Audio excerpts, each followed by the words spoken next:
asking for your consent to record.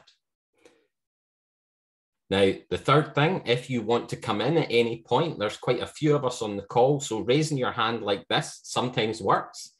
John might see you, but the easiest thing you can do is press the reactions button and then press raise hand. That pops your hand up like this, moves you to the front of the queue. It's really easy then for the speaker to see that someone wants to come in. And the last thing is, there is a chat box here that anybody can enter anything into during the conversation. What we don't want, though, is for people to be struggling trying to keep up with the conversation that they're listening to and trying to keep up with the chat box. So at a couple of points during the meeting, John will bring someone in to just kind of round up what's been said in the chat box. So if that is difficult for you, kind of maintaining two conversations, just focus on the videos and we'll round up the chat as we go through. And I think that's all the housekeeping, John. Very much, Barry. Okay, so as I said at the beginning, today we're going to focus on the whole business of people having their own homes and the Coming Home implementation report. We're assisted today by my colleague Francis. We're also assisted by Jim Mclay from Partners for Inclusion in Ayrshire. Teo Mladenov from Dundee University will also be giving his perspective on the report, and as will Michael McEwan. And then we'll have time at the end for some broader discussion, and I think really importantly, we'll have time for agreeing on some action steps of what we want to do together collectively to try and push this agenda forward. So I'm going to kick off with the kind of Radical Vision's take on the report, and I'm going to share my screen.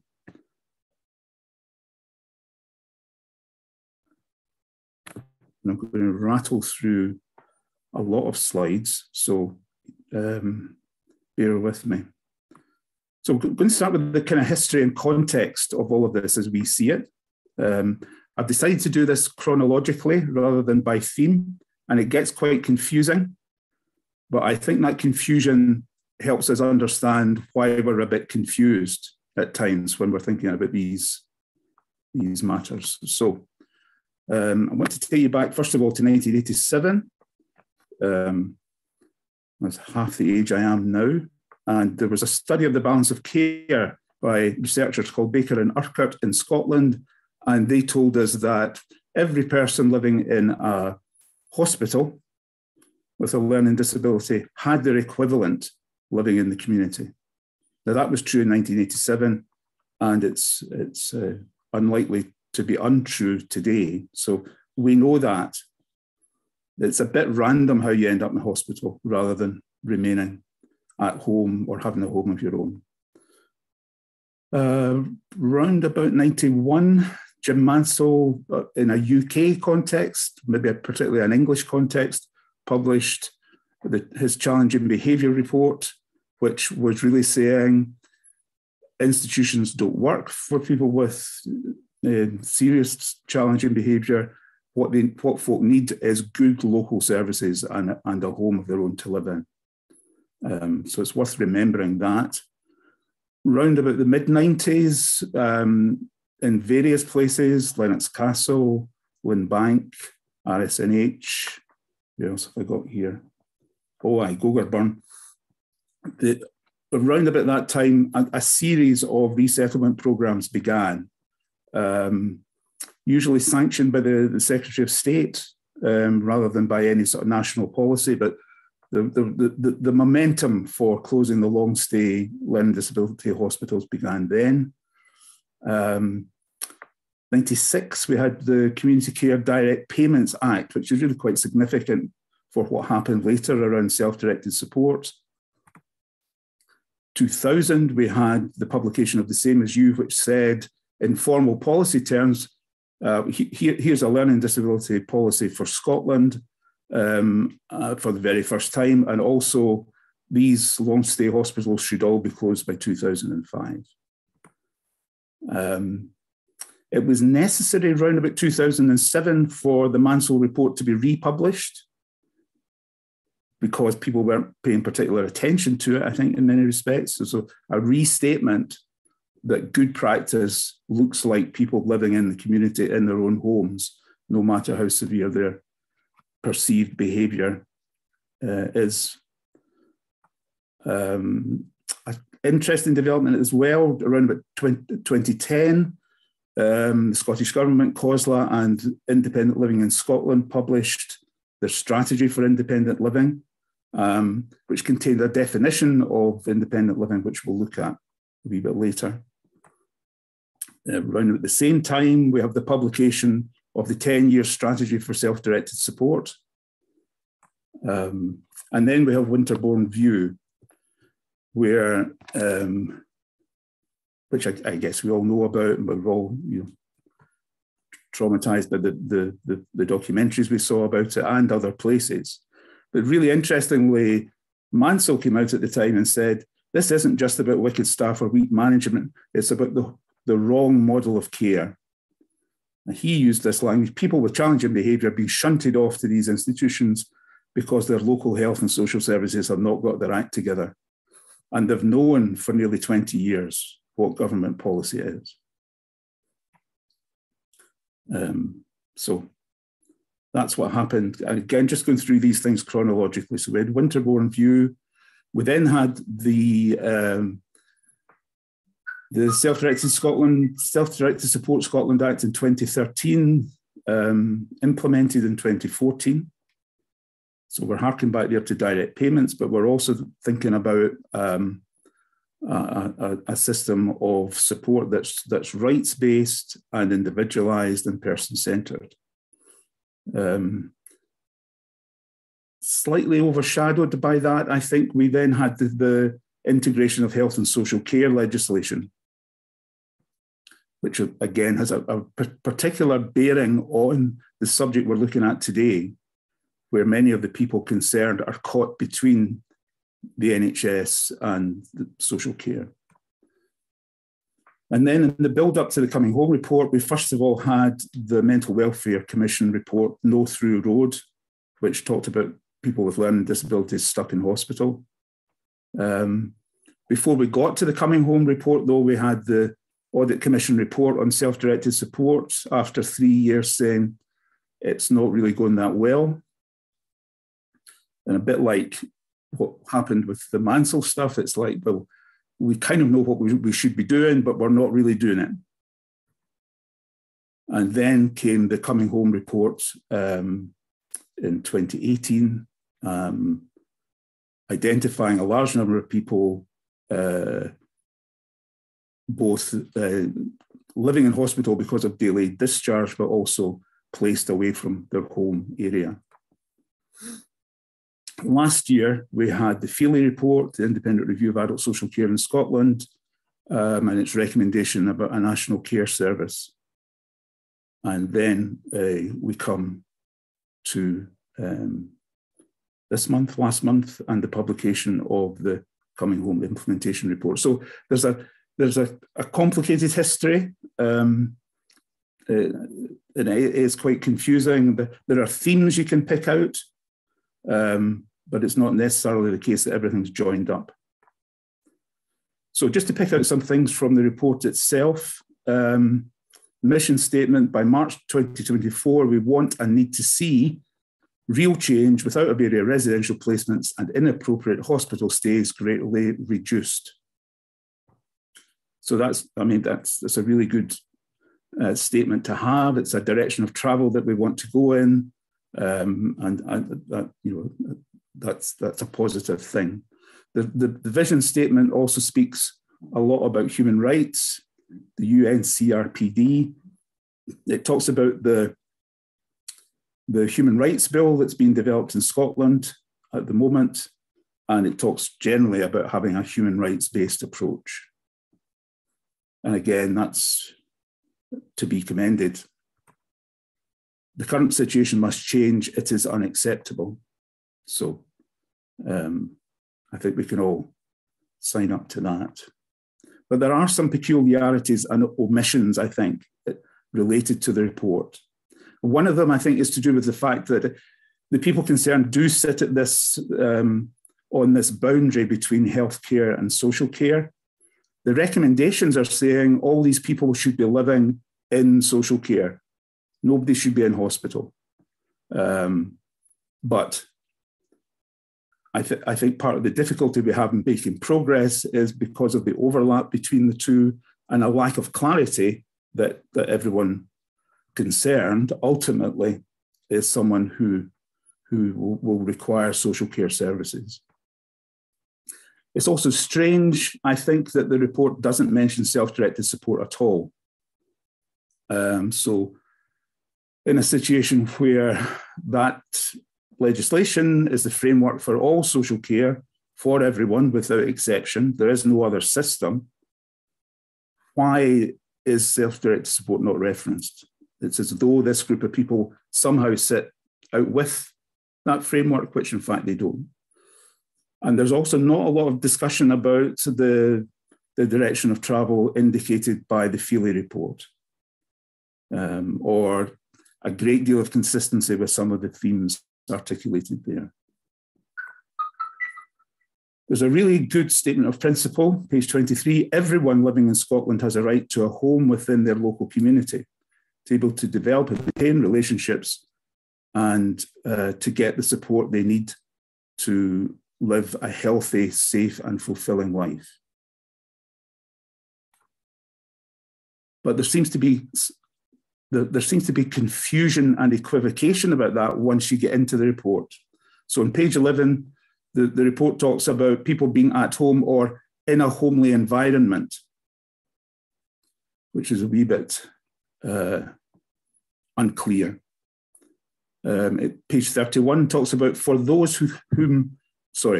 for whom housing is the appropriate outcome, suggesting that there may be some people for whom housing is not an appropriate outcome.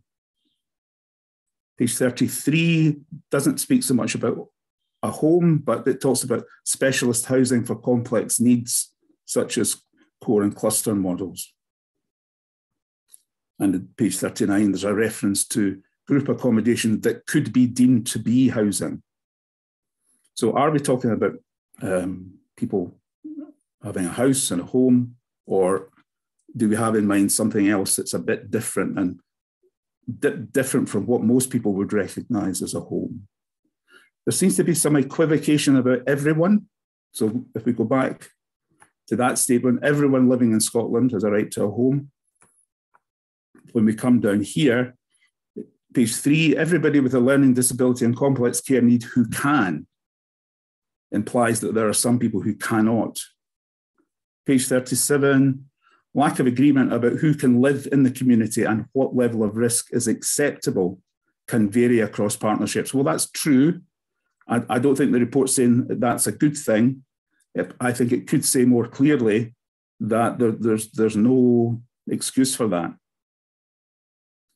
And then page 31, due to the invisibility of many people with learning disabilities, it's not possible to quantify how many people should be living in their own home rather than a care facility, which suggests that there's a bit of work to be done to work out the group of people who can have their own home, not everyone, and a group of people who will need a care facility. And there seems to be confusion about self-directed support and commissioning. Page 33, those people who do not have the capacity to fully participate in discharge planning processes must have legal frameworks put in place around. Well, those legal frameworks are there. Commissioning is rarely co-produced. If we were embracing this within the self-directed support mechanism properly implemented, then of course that would be happening. So what if we did join the dots? What if we embraced the coming home population within the mainstream legislative and policy context in Scotland? We would be using the Self-Directed Support Act. It's a rights-based approach. It's universal in its intentions and implications. It wants to shift the balance of power away from professionals, more towards people who require to use the system. It embraces in its guidance, in its very first section of the statutory guidance, the concept of independent living, going back to the 2010 report and quoting the definition that the government and COSLA and ILIS came up with then.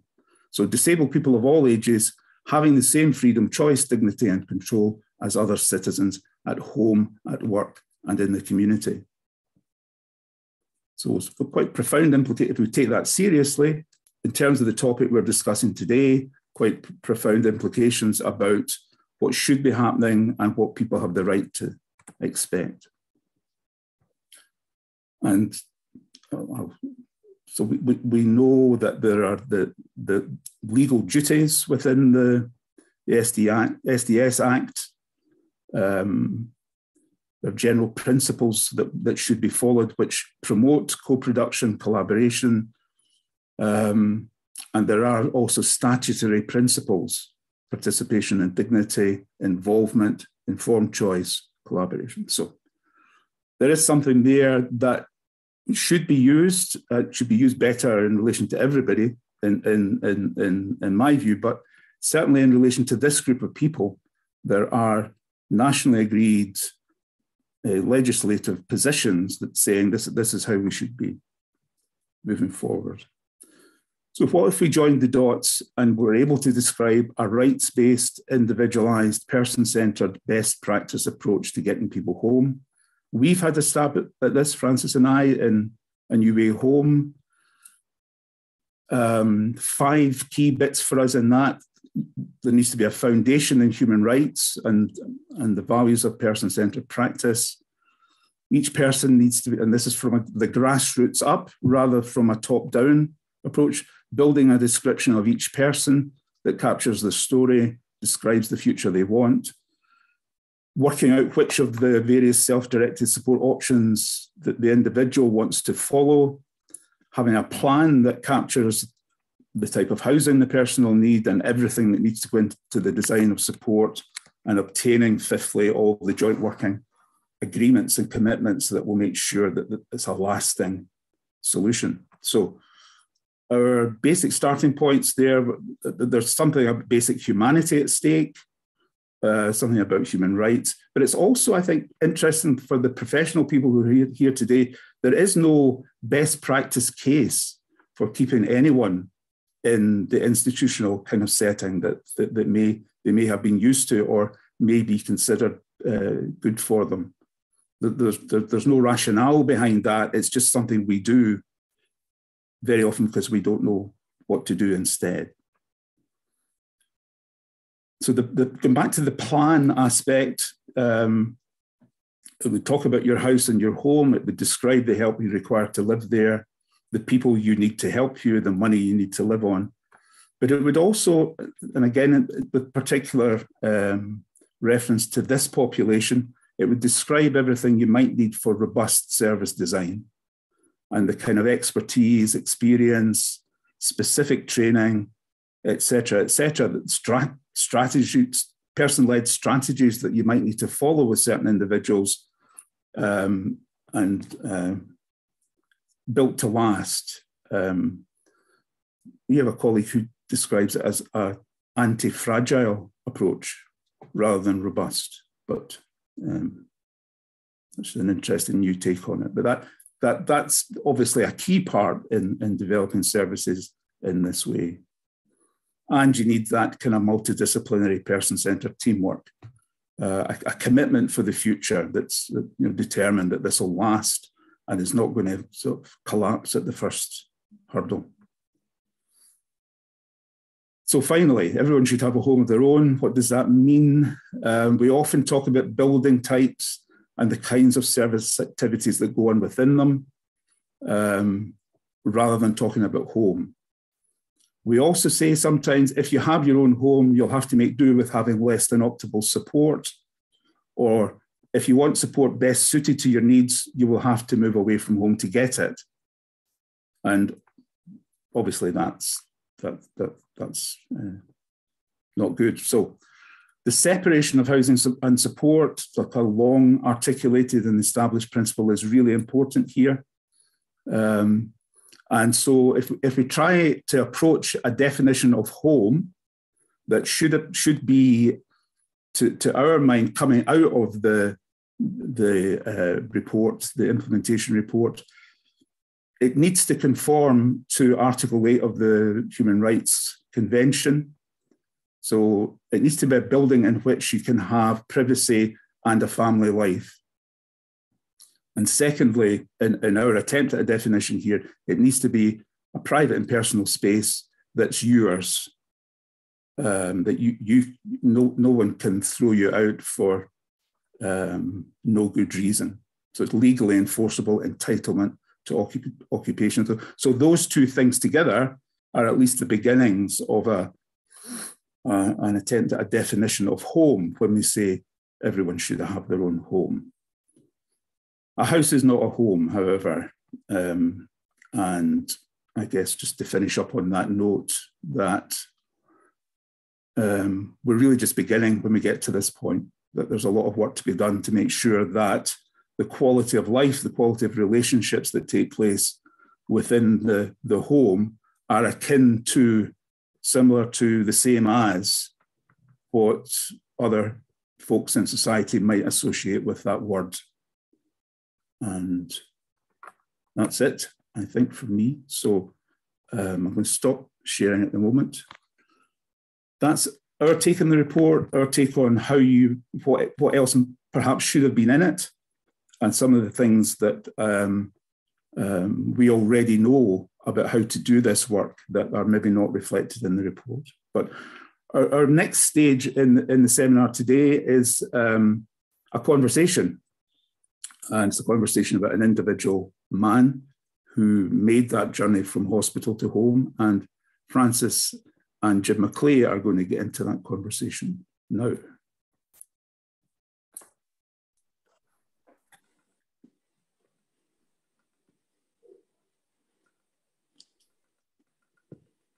I think you're muted, Francis.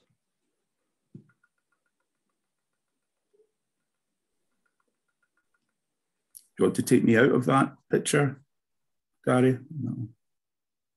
Yep, I'm just waiting on Francis to unmute. Francis, there we go. That's it. Perfect. All right. Great. Hello. Okay, that's brilliant. Firstly, I'd like to introduce Jim Mclay, who's here to talk about a young man called Patrick, who is somebody that was in institutional care some time ago. We'll talk about Patrick in a moment. I'd just like to introduce Jim. He currently works for Partners for Inclusion. He has been a practitioner and a manager over many years, and previous to working with Partners, he worked for the RNIB, the Royal National Institute for the Blind. But welcome, Jim, to the seminar. Thank you for coming. And I know, Jim, you want to say a few words just before we start getting into talking about Patrick in any detail. So I'll hand over to you to do that. Yeah, I just think it's important that before we share people's stories now, just to acknowledge how and basically thank Patrick's family for sharing, for allowing me to share his story and allowing me to be part of his life. And the family have always been of the opinion that if sharing Patrick's story and the journey which they had as a family can inform our opinions and our practice and help other people, then it is very much worthwhile sort of to do. So I think it's really important just to acknowledge the family's respect and that. Yeah, absolutely. We really appreciate the opportunity to talk about Patrick's story today. We've got a picture which we wanted to share, not of Patrick himself, but of the service design. So if we could have that up on share now, what I thought we would do is I would just talk very briefly, if it's okay, about just how we came to be introduced to Patrick and thinking behind some of the initial service design. But I'll try and do that quickly because we have quite limited time. And I know that talking about people, once we get into it, really is difficult to keep that kind of to such a short period of time when there's so much to say. And I suppose the reason there's so much to say is that we met Patrick some 5 years ago when he lived in Lennox Castle Hospital. And that was, we were approached as Inclusion Glasgow at that time when we were being set up as an organisation. Simon, who went and met Simon Duffy, who was with us in the audience, and might join us later on for a few minutes to chat about Patrick, hopefully. He went and met with Patrick. He went and met with obviously people who were supporting Patrick, but importantly his family, and started to do some real person-centred planning work around what was happening for Patrick. I think it's important to say that Patrick was living in what would have been described as a secured unit in Lennox Castle Hospital. He'd been there for some considerable time. He was very distressed and traumatised, and probably, part of the reasons he was originally admitted to Lennox Castle was trying to help and support him with some of the issues around communication and fear and understanding what was going around about him. He was a man with quite complex needs. He had visual impairment and learning disability, various labels which went along with him having a disability. But his visual impairment was pretty significant in terms of his level of fear, really, that existed. And he was somebody, and this is very difficult, and this is why I think it's important that we do acknowledge that he had what you would call an extreme reputation at the time. So he was somebody that, because he was so closed in, his response when he felt threatened and scared was to bite, lash out at people through biting. And that was fairly serious for people who were around if that happened. And much of his time in Lennox Castle, he spent in a ward in a corner facing the wall, because obviously that was the safest for everybody else. But it was probably the least, if you think about fear and anxiety, it was probably the most anxiety-provoking thing could ever have done for Patrick, was to put him in that position where he didn't know what was going on, but could hear lots of things going on around about him, in an environment with lots of other people who were also traumatised, upset, and letting people know that they weren't happy with things that were going on for them or how they were feeling. So it was a very, very challenging situation. It was a very limiting situation for Patrick. And the service design that was done there through that process of planning was extremely creative. So out of something that was really, really difficult, the opportunity to really work and think differently, even 20 plus years ago, allowed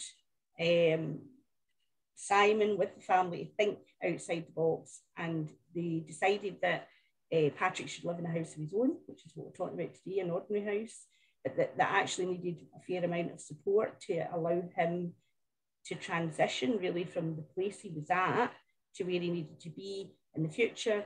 And a trust was set up to help purchase that home, which was groundbreaking at the time. And there was legal kind of case that went through that made that happen. And also he had 2 flatmates live in with him, as well as a support staff that was bespoke, tailored to him.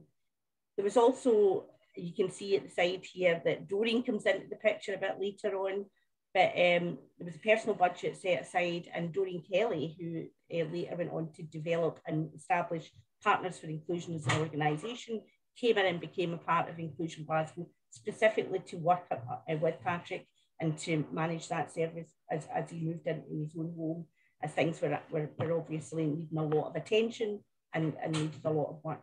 So that's the background. So I'm going to go over to Jim now and ask Jim really to talk a wee bit about when you first met Patrick, and tell us a wee bit about that and what, your experience of kind of Patrick as a person then. Yeah, so we first met sort of Patrick, and I think it may be important to say that Patrick was born in 1967 and is 55 today, but went into Lennox Castle when he was 13. Now, because his family were told that it was the best thing now that could happen, it was obviously placing great pressures on the family and great pressures on the life that Patrick was living at that time. And he spent those many years in Lennox Castle. I first came into contact with Patrick when he came to our service in Bishop Briggs, RNIB service, which was assessing people's vision, and then sort of going on to sort of assess what levels of independence they could have, and then looking at the environment in which they were living at that point, or when the environment in which they hoped to live in, and how we could adapt that. But as you said, Francis, I mean, my first memories somehow of Patrick were him arriving at the service with what I can only describe as two bodyguards, and two glorified bodyguards, but only glorified in their own heads, kind of thing. And myself and Peter Scott, who worked very closely with Patrick, sort of decided that now we would ask the staff not to come into the service, but to telephone 10 minutes before they got there, so that we could create an environment somehow that was a wee bit quieter for Patrick arriving. And they end up, when Patrick left, he was trailing from the door along the handrail, and somehow finding a symbol which indicated the multi-sensory room, and he would go in there independently. But one of the huge things for Patrick was he was used to being in Lennox Castle where people would steal your food, basically, somehow. And as you say, Patrick was in the corner of a dining room somehow and didn't know what was going on. So Patrick would bite, but Patrick would bite in the sense that he had to hold on to his plate so that he could keep his food. And Patrick didn't have any central vision. So that's where the constant scanning and sort of how biting came in. Now, we've known somebody that bite and somebody would constantly bang their head.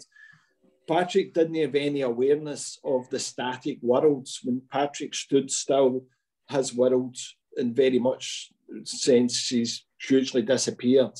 So Patrick was placed in these had chairs with the high back sides, and the banging of the head came from the environment that they created for Patrick. So we were sort of charged with our NIB, and I think we've quickly realised that now that even the Lennox Castle agreeing for Patrick to come into our NIB, which was a small service of 16 people in it, that was a big step in how it was viewed that now this would need to be made a success, and we would need to be very, very careful and plan Patrick's service so that he would have future steps, and those future steps would be left open to him. And some of the things we did somehow was we constantly had a running commentary and how working alongside Patrick, and how we would be saying to him, "Oh, it's going to get a little bit noisy just now because certain people are coming." And then as we introduced him to our dining room, now there was a period where Patrick was eating on his own, and then suddenly we were creating an environment where now we felt it was okay for Patrick and achievable for Patrick to be eating with others by slowly introducing other people that were using the service to that environment. The way you described, Jim, that you did a lot of work with Patrick in that environment, even though he was still in Lennox Castle, to really understand him, communicate better, help him feel safer. Can you tell us a bit more now? Because I know that part of what Simon did at the time was he came and he met with you guys at RNIB as part of the planning, because I think that was one of the ways that you probably first met Peter Scott and yourself. Can you tell me a wee bit about him moving into his house, and well, once you started working with partners, what you felt were the successful parts of the picture that made it work for Patrick when he moved into his own house?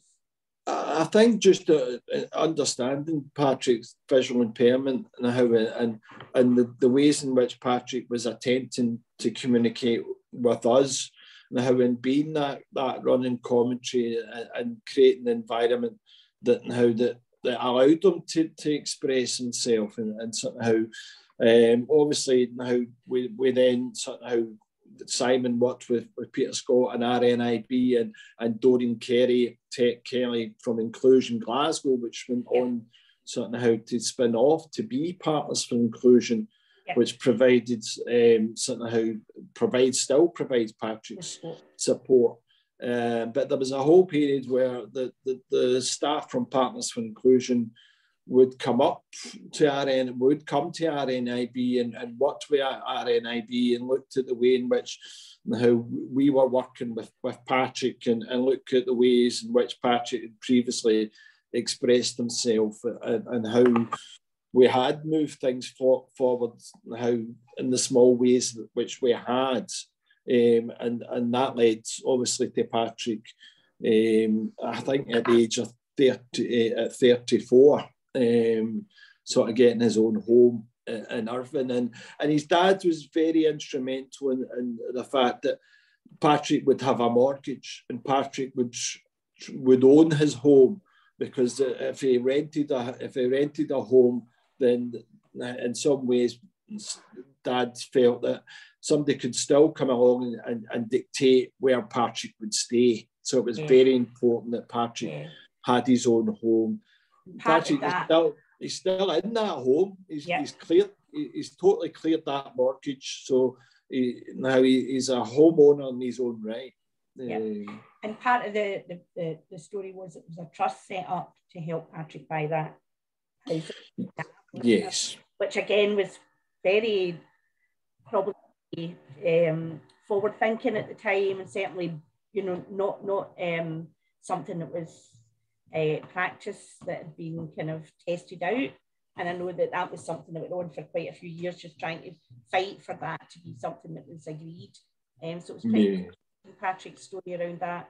In terms of the fact that he had quite a limited budget, really, because we had limited budgets for everybody coming out of Lens Castle Hospital, but we created ways of having more people around. Can you tell us about that in terms of at the time when he had people come in and how that? Yeah, I mean, so we created an environment via the trust, which still has sort of powers to purchase property and service in Patrick's behalf. The house that Patrick got was a 5-apartment house, and it was agreed that the reasoning for that was that so that Patrick could have lodgers somehow, and sort of part of the agreement was that the staff working with Patrick would, in some respects, be how his lodgers in this great big 5-apartment, and it would reduce the cost of the budget and the sleepovers, because instead the support staff initially getting paid the sleepovers, somehow they would be Patrick's lodgers. That came to an end through Patrick's choice, and Patrick and the family's choice that they felt, no, this isn't working now for Patrick, and somehow but by that time there was no way back. Then how the successes of Patrick coming out couldn't be denied, and they couldn't be walked back. But I suppose now, and Simon will probably maybe say a wee bit about it, but I mean, there was even things like now that the house that Patrick got once he was a wee while in, it needed a new heating system and it needed new windows, and Patrick purchased a loan from Partners for Inclusion to buy those new windows and buy that new heating system, and just the importance of getting the right provider, and how the provider with the freedom and work with social work to do that. But I mean, I think if we're still talking about how people having the opportunity to have their own homes, and how, because I think as John says, they're still saying that people now, and I said in Patrick, he could never have his own home, the conditions would never be there somehow, but that he wouldn't be safe, that other people wouldn't be safe. Tell us just a wee bit then before we ask maybe Simon to join us. I'm aware of the time and nobody's telling me off yet, but usually I'm over. Tell me a wee bit about his life now. It would be great for people to hear, you know, kind of things that he's getting up to and what he's doing and how he's living his life 20 odd years on, you know. Yeah, his life now is that now obviously he has cleared the mortgage and he owns his house in his own right. And as you said, and as John said, and how getting his own house was only the very first step, and how the important steps after that were the intensive interaction and the communication went on to get to know Patrick now, because he'd lived in alien environments up until that point now, and for Patrick to gently explore opportunities and different opportunities and a different way of living was as the parts that are still going on just now. But it's important to remember that now Patrick is only having that life because of the approaches which we're using, and we constantly need to use them. How that you could still create an environment where Patrick could be described as challenging, but it would be us that would be challenging Patrick by putting them into environments that are wrong. But understanding he has holidays. He's had holidays with the family. He's had social events with the family. He goes swimming. You told me about a moment where Patrick's stepmom described being cuddled by Patrick just recently, and how a few years ago. Yeah, it was his dad's 80th birthday, and his stepmom somehow was just basically having the family were having a dance, and we said, well, why should Patrick join somehow? So Patrick joined, and his stepmom gave him a hug, and she seen me taking a wee picture of it, and she said after that, I never thought how that I would be able to give Patrick a hug. I never thought that he would feel comfortable enough for me to be doing that, and I would feel comfortable to do it as well. Now she said thanks to you guys, and it's really it's thanks to Patrick, and it's thanks to Patrick's trust of us.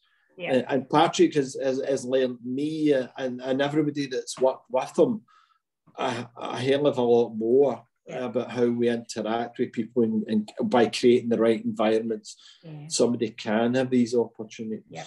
And thank you so much. Can I ask if we bring Simon in just for a few minutes to hear what Simon's... Yeah. It would be good to help Simon. Thank you, Jim. Thank you for joining us on this chat. Yeah. About Patrick. It's a great opportunity just to remember. Amazing. Yeah, 25 years. Gosh. Yeah. Yeah. I mean, for me, I'd just say, I mean, it's lovely to hear that. And it was the most stressful thing that I did in my kind of career ever, getting Patrick out. And I suppose you don't like to kind of lay it on too thick, really, but, you know, he was seen as, I say, the second most challenging person in the castle. And the stakes were very high for Inclusion Glasgow, where we had been given by that wonderful man, John Dalrymple, no more money than the group homes were getting. And we had to distribute that money across people who are increasingly the most challenging, because they were the people not fitting into the group homes. I don't blame John for that, but we were always kind of working in a very constrained environment, having to be really creative. And I think the thing about the house is really important, because although the house, it sounds a lot, doesn't it? 5 rooms, actually housing costs are nothing in the greater scheme of things. And it's one of the frustrating things about our whole system, that we can't help people get the right homes all the time, because homes actually don't just create, they're a good environment for people, they create other opportunities for community and support. Sorry, that was a little, but that's things on my mind from what you said. I do remember, though, with all due respect as well, that idea that sometimes you have to put more in difficult situations than maybe we were being paid for. So if you think about bringing Doreen into the situation. Yeah. Well, we threw money at it that we didn't have. Yeah, and I suppose one of the things I just always want to highlight is lots of the way that we did do the work that we did was that front loading of services financially. So remembering that while it might cost us more for shorter periods of time, even if for a period of time could be longer, there was always a goal to get to a much more realistic way that person to be living with a much more kind of ordinary level of support. And if you think about that, I think that's what's missing as well here, a view for the future for people, not just a view of what it's costing just now or what it might cost in the next step. It's that kind of real sense of looking forward and then working out financially, how do we do the next bit, but not thinking that's the end. And I think we would all do better in terms of freeing up the resources that we need in these first places if we could see what's possible when we do things that way for a bit of time. Do you understand? We put more resources into it, we get more out of it. But when we did that as an organisation, but I know that not the only organisation, and I know that the different partnerships would be prepared to do that if they could see the longer term objective of people living better lives for less cost. That's my so sorry for an example of that. I think that's it, Francis, because we always seem to measure it and we always seem to make unsurmountable that it will cost too much for this person to have their own home. But we never seem to mention the cost and how it is to have them in a long-stay institution and the costs to how to have them to continue in that environment that's not working for them. And those costs are very much larger a lot of the times than them having their own home. And even how, as John says, if there is people that we're still saying could never have their own homes, I think it's always still important to acknowledge what needs are being unmet. What are those needs that are being unmet by keeping them in a long-stay institution?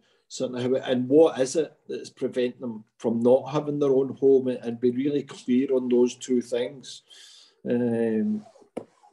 Patrick, support costs about a third of what the stupid money that's spent in these places now, 25% or a third, I don't know, at the time.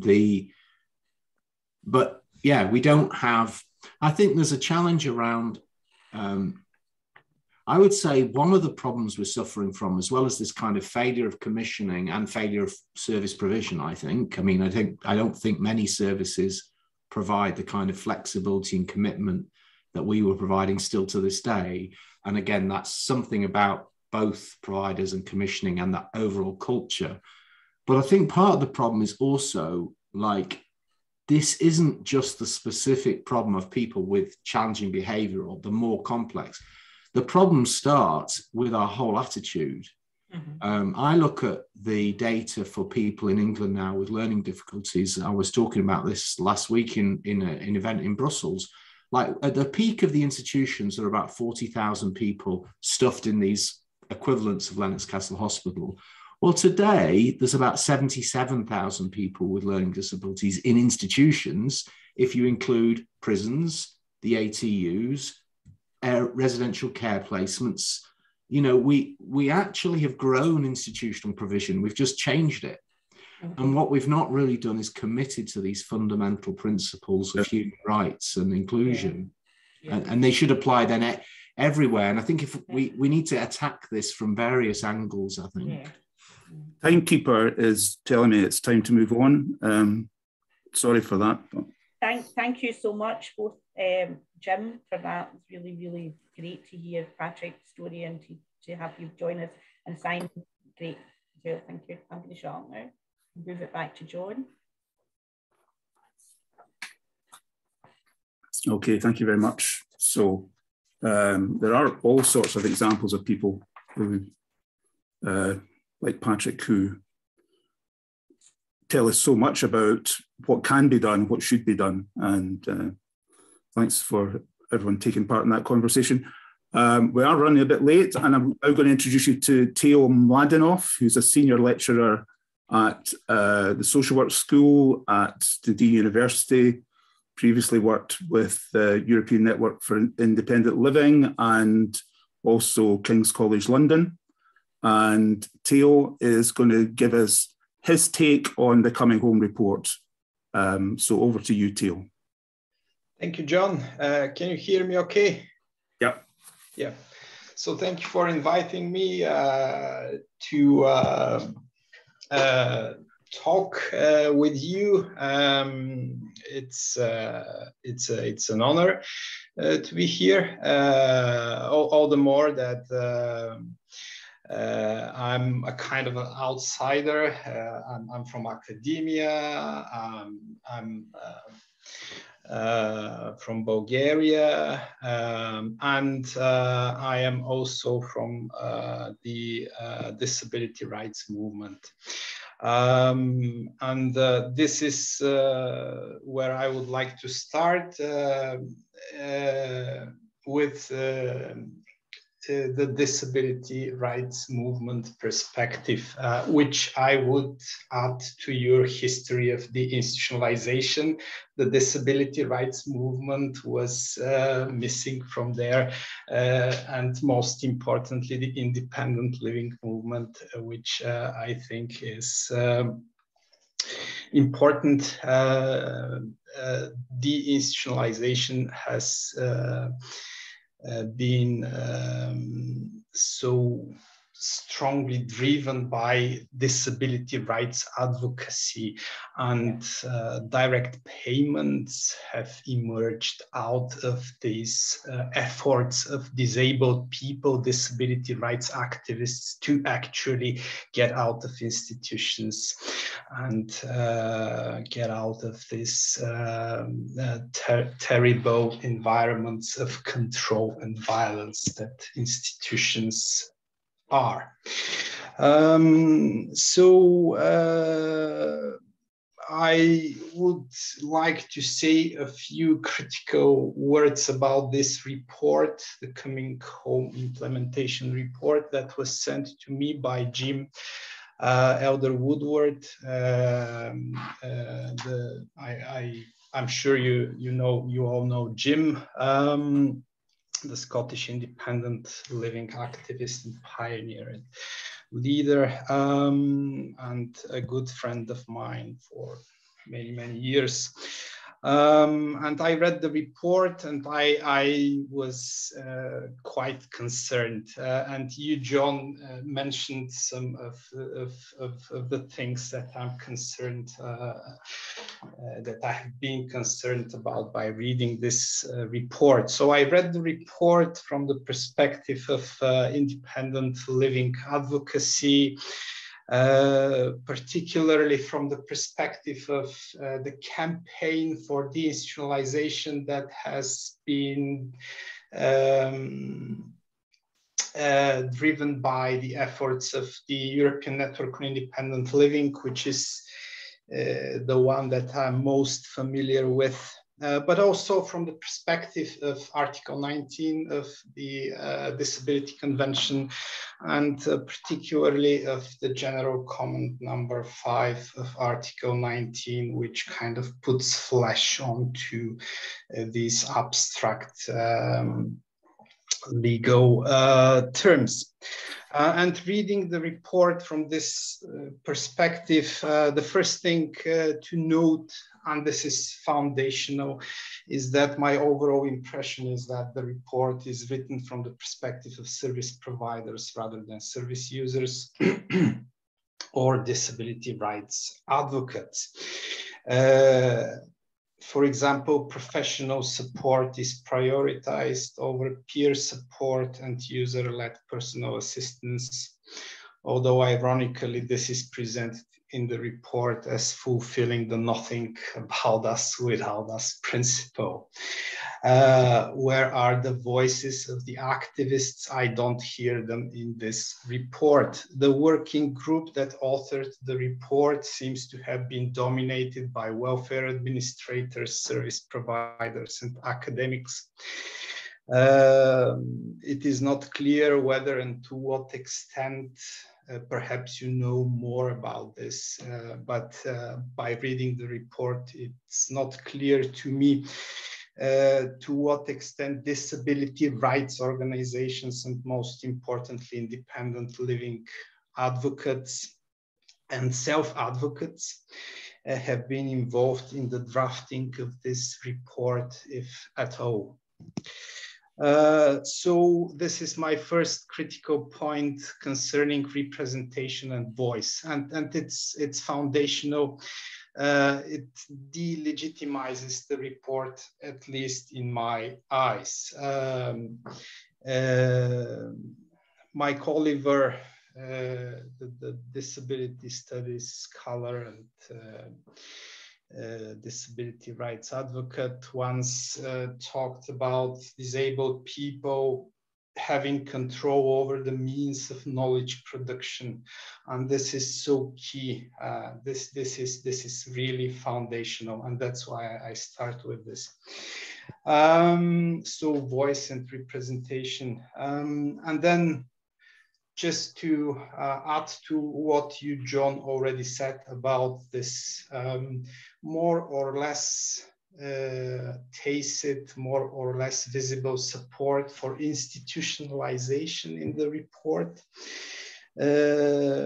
Now, I think that the report fails to address kind of more benign forms of institutionalization, if there are any, such as institutionalization in smaller institutions, institutionalization in institutions that are located closer to home, to parental home. It has a very fuzzy definition of institution. And defining institution is so key if we are, if we want to be able to criticize what's there and offer alternatives. But the report fails to define institution. And there are good definitions of institution. That there is a good definition in the general comment number 5, for example. So by failing to define institution, the report makes it possible to misconstrue institutional care as support for independent living. And actually the report makes reference to Article 19. It includes Article 19, so it kind of leaves the impression that what's there is compliant with Article 19, but I don't think that it is. Of note here is that package solutions for provision of support should be avoided. This is also part of general comment number 5, and this is also something that you, John, mentioned in your presentation, the need to separate housing from support. Related to this, the new community living change fund, the money, the base, £20 million intended to facilitate this more radical forms of institutional care, to facilitate bringing people back from remote institutions and so on. So this 20 million fund, that there are no limitations on funding for residential care. So it's not clear whether this money are going to be used to support further institutions. The provision that the fund should not be used to develop institutional services which lack connection with the community and do not allow for people to live a full and rewarding life. So this is a quotation from the report. So this particular provision implies a possibility to fund institutional services which are connected with the community. And this is very concerning. This investment in institutional care has been central to the work of the European Network for Independent Living And similarly, the Committee on the Rights of Persons with Disabilities has been very firm on disinvestment in institutional care. So where are these £20 million going? INO's work, INO's analysis of deinstitutionalization programs, particularly in the post-socialist region of Central and Eastern Europe, has shown that the money for deinstitutionalization usually goes into building smaller institutions that reproduce the problems of big institutions. So small institutions have been created all over the place in Central and Eastern Europe to replace big state socialist type of institutions. So I'm just saying this to flag up this lack of safeguards in the report in terms of investment in institutional care as a concern. Cluster housing is also promoted as a good practice in the report, but cluster housing is criticized by the committee in its general comment number 5. So cluster housing should also be challenged as problematic as leading to segregation and maintaining stigma. There is a whole case study of cluster housing presented as good practice in the report.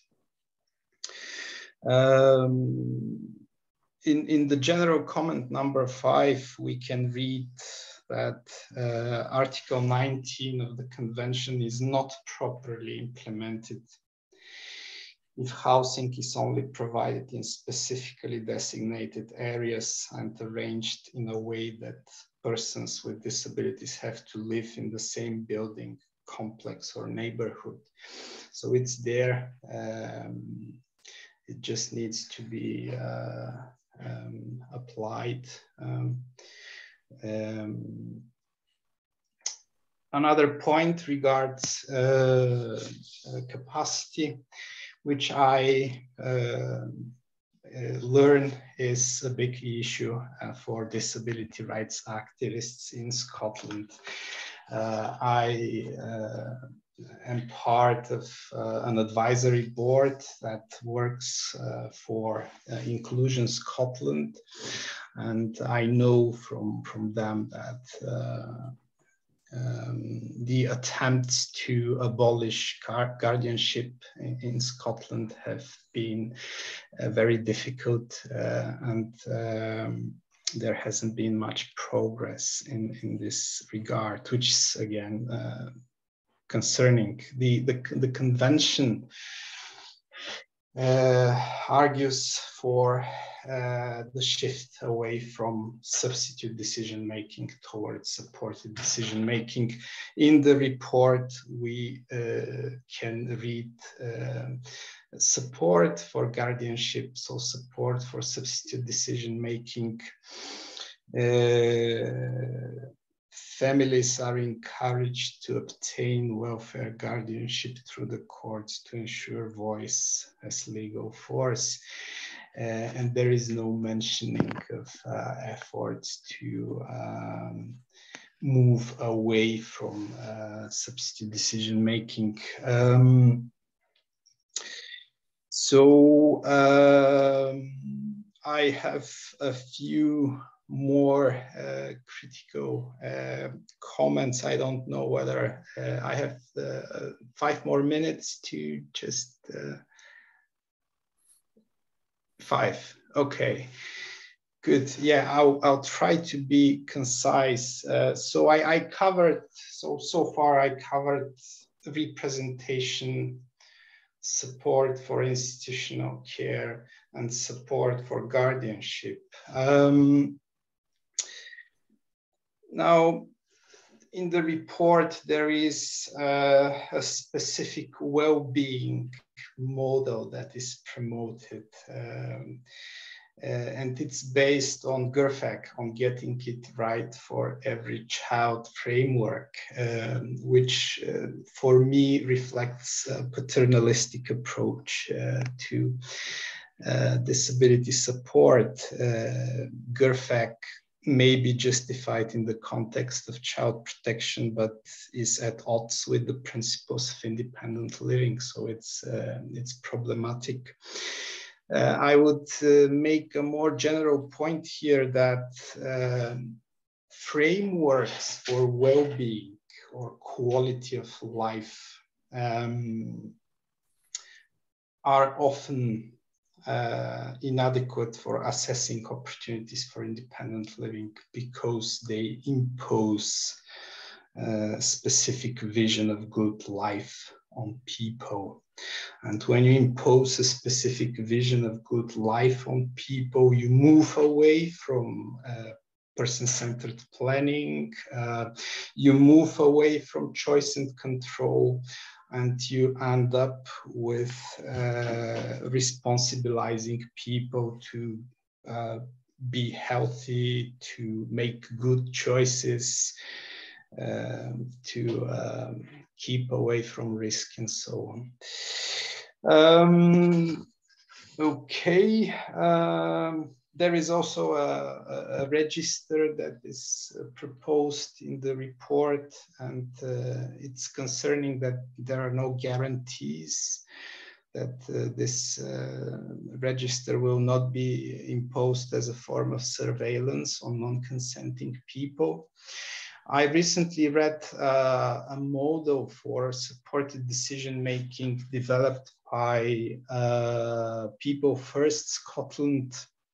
They propose a register, but not of disabled people, but a register of decision supporters, which makes more sense to me. In any case, I understand the importance of having statistics and so on for budgeting reasons. There should be some safeguards, some procedures for obtaining the informed consent of people for being included in any kinds of registers. Okay, two more points just very briefly. One is related to the term care, which is used very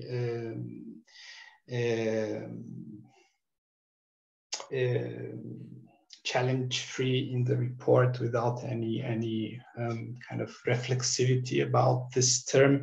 But we know from the disability rights movement that the term care can be perceived as supporting the traditional approach, in which disabled people are expected to play a passive role, submitting to the wills and preferences of those who care, who provide care. So the disability rights movement has argued for using more neutral terms such as support. In Scotland, this has been translated into using the term care and support, but I don't think that the report is making even this effort. And finally, there are some cost-cutting concerns related to putting pressures on hospitals to discharge people without enhancing community supports that may result actually in more disablement, not less disablement.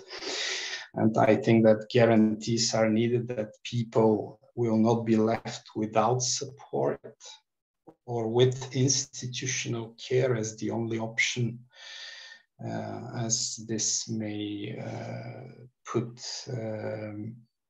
in question even the more well-intended deinstitutionalization efforts, as we know from the history of deinstitutionalization. The 20 million pounds that are identified in the report in the form of this community living change fund. As I already said, there are no limitations imposed on how this money will be used. So it's possible that they will be used to support institutional types of care. Absolutely, I absolutely agree that, and I was very surprised that there is no mentioning of self-directed support in the report.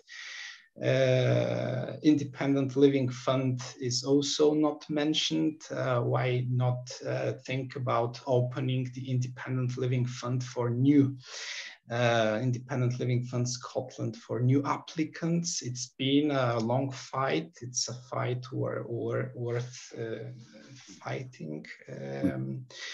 CILs are also not mentioned, but centers for independent living and the peer support that they provide could be so crucial for any deinstitutionalization effort. And I was also very surprised that person-centered planning is not explicitly mentioned in the report. It's a key way to work with people with intellectual impairments to help them regain some control over their lives. Teo, I'm going to have to draw you to a close, I think. Yeah. Thank you very much indeed for that analysis. Teo only heard about this event a week ago, so really grateful to him for being willing to take part at short notice, and we'll continue the discussion. What I want to do now, given that it's late, I want to invite Francis and Michael McEwan to join me on the screen, and we'll try and get into a concluding section around questions in the discussion, and also what actions we feel we might be able to take from here. So there's Michael finishing his water. Can you unmute yourself, Michael? And then I'm here. Hello. Okay, so what I think I'm going to do is just share some slides, which I'm going to say this first of all. I think it's clear that there have been responses to the report since it was published that expressed concern, not about some of the the visionary things or the statements of intent, but some of the detail once you get down to a lower level. And I think one of the things we want to leave you with today in 10 minutes or so is just some contact details. If you would like to be part of a continuing discussion about how we respond to the report and try and influence how things move on from here, then we'll be inviting you to kind of let us know, give us your email address, your contact details, and involve you in the process from there. But Michael, coming to you first of all here, you were recently seen on BBC TV News interviewing Hugh McIntyre at Lennox Castle. Now this was to reflect on what anniversary was it? The 20-year anniversary of 25. Yeah, 25 was it? Okay. In terms of the discussion today and what you've heard, and from your own perspective, in terms of a disabled activist and someone who's good knowledge of these, what's your any overriding thoughts that you've got? I think, like Simon's right, what he was saying about it's an attitude problem, and it's a kind of like society problem. And I've said to you and John and Francis and many people on this call that it's really sad that we're still having these events and still speaking about the same old issues over and over and over again. It's just quite quite annoying. You would say that we're still at that kind of first stage and all that, you know. Yeah. Okay. Well, there's been some criticism that there were no disabled people on the panel, on the group producing the report. Any thoughts about that? Yeah, I was really quite annoyed at that actually, because obviously we're not all kind of experts on this call or whatever, but you know, what I was thinking, John, was people with a disability knows what goes on in their life every day, of every week, of every hour, however you want to call it like that. So I was a wee bit disappointed not to hear a voice of kind of expert kind of thing to speak about some of the barriers. I mean, on that report that you had professionals yet again, but I mean, where was the person with a disability? Or not one disabled person, but a few disabled people would be helpful in that report as well. Anything else you would like to add? I think we'll. I was just going to add there that there's quite a lot of opinion in the chat about that as well. Strong opinion in the chat throughout it about people's voices not being heard, not being part of this, you know, process and discussion to produce the report, and that links in some ways with maybe some of the outcomes would be different if some of those organisations were involved, disabled people's organisations were involved, for instance, around PBS, positive behaviour support, where not all of those, you know, organisations driven by people would necessarily recommend that kind of solution. So you're missing that opportunity to have all those kind of discussions. So those kind of very strong feeling in the chat about that. Thanks, Frank. That's great. Heather, did you have your hand up there? Yeah, well, I was just a thumbs up. I was just agreeing with what Frank said there. I see. But yeah, but I think now I'm just going to quickly bring in my points and say what I was really touched what I heard about Patrick's story and everything what I've said in the chat. There needs to be more funding for, obviously, for SCS through going out through the council or social work, and obviously Enable are working on it, but like I said in the chat, they're quite limited on what they can do because everything has to go through social work and council. Mm-hmm. So there definitely needs to be more funding, and I totally agree with what everyone said, what Francis was saying, what everyone was saying. So I totally agree. So yeah, there needs to be more. And I also just quick point there, just what Francis just said, there needs definitely, well also what Michael said, there definitely needs to be more disabled folk on the panel group or whatever, or definitely. Mm-hmm. So yeah, that was my quick points. Thank you, John. Thank you very much. I think as well, John, gives a quick point for me as well about self-directed support, and that's been a common theme through today's event, and you know, and stuff. But you know, depends in different areas. In Scotland, obviously Simon might offer a different views from down in Sheffield way, but up here in Scotland, it really depends what area that you go to that they offer self-directed support, because sometimes as though that we absorb the self-directed support coming in Scotland, but I just feel it's a myth sometimes in different areas, and people don't really mention self-directed support, especially from kind of like not to single one department out, but social work department, they don't mention that to some kind of like families as well. So that's quite a bit of an issue as well. Yep. Yeah. Well, it's a silent partner in the whole story at times, isn't it? Interesting comment there from Fiona Clark. Could we hold a seminar like this for the government and COSLA? So that would be interesting.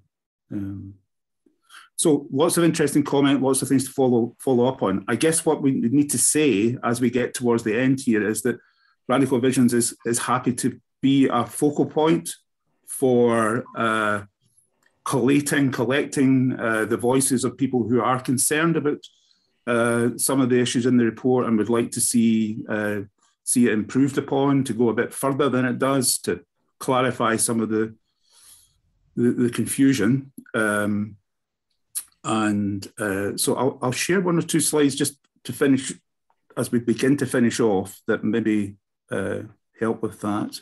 So that's not the right button to press. No. There we go. So we spoke last time about Enable's campaign for everyone having a key to their own door. And why is that not moving? So just to let you know that is continuing.